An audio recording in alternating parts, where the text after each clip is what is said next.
Leslie here for another week of Parenting Pause. This week, we are going to explore the difference between, you ready? Exploring versus explaining. I love that. I said we're going to explore, and then I took us into exploring versus explaining. So, lovies, let's talk about those two, exploring with your child, exploring what's going on, exploring their experience, showing up for them to explore their world, how they see things, the conclusions they're coming to, the meanings they're coming to, or going into explaining how the world works, how they're supposed to think, what they're supposed to do, how they're supposed to be. Right? It's a strong tendency, especially when we feel a little powerless and we feel uncomfortable, to go into explaining. And often that explaining is going to come from our side of how we see it. But I want you to sense when you're explaining how there's no openness to explore the other's experience. Because what happens often when we explore, we may get emotionally triggered. If we explore and we really open ourselves to hear the other's experience, our children's experience, and then it doesn't feel true to us, then we're going to want to try to explain away how they feel and how they should be different. I mean, it's really powerful when you look at that. Anytime that you may get emotionally triggered, if you do open and say, well, I want to know your experience. And they start telling you, well, my experience is where you were controlling and you were pushing me and you were forcing me. Woo! If we get activated, if that lights something up inside of us, then we're most likely we're going to turn around and explain, well, I needed to do that because you were going to get in trouble. And if I didn't do that, then you wouldn't do whatever. Can you see how that happens?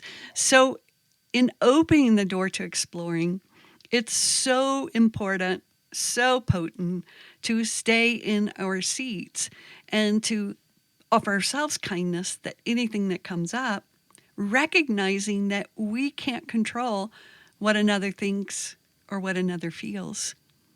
Just take that in for a minute. You don't get to control what they feel or what they think. And if you're explaining everything, like every time they say something, well, I didn't like this, and you say, well, let me tell you why that I had to do that, you're explaining versus exploring your reaction to that. Why do you need your children, your partner, anyone to know your truth? Why do you need them to know? It's usually that we're seeking love, we're seeking understanding. We want to be known, right? We don't want someone to misunderstand us. And yet, when we explore that impulse inside of us, if we're always looking outside, explaining who we are, can you imagine that we don't sit truth inside of ourselves and create that healthy separation that says, I don't get to control what someone else thinks. I don't get to control what someone else feels. That is their experience. And unless I'm willing to actually explore their experience with kindness and openness, it doesn't mean you join with their experience. It doesn't mean that you agree with their experience. And yet, if you can keep your heart open to say, gosh, I hear that that's your experience. It's not mine, but I hear that that's your experience. And I hear that that's painful for you. And I hear that that's hard. And what do you need from me? Oh, take that one in, right? Well, we can really turn back in and ask from that open heart, which we've been exploring the last couple of weeks. What do you need from me? Now, they may tell you, I need you to stop doing this. I need you to stop doing that. And I need you to, give me money. I need you to do whatever. And it's like, okay, you can hear. It doesn't mean, again, that you have to give it to them. But if you can hear underneath and keep hearing their need for love, their need for validation, their need, whatever their need is, it is valid just like yours is valid. Yes? This is hard stuff, this relating.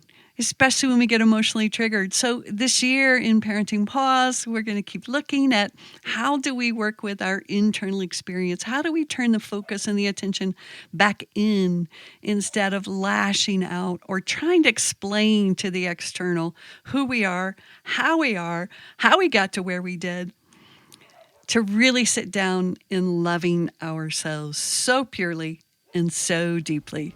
Pure joy, my friends. Have a great one. Thank you for listening to this episode of Parenting Paused. If you enjoyed the episode, do me a favor and share it with your mama friends. You can also leave a review wherever you listen, which will support getting the Pure Joy message out. Come on over to the Pure Joy Parenting Practice Facebook page or join me on Instagram to hear more. And don't forget to download your free copy of the Safe Seat course on the Pure Joy website.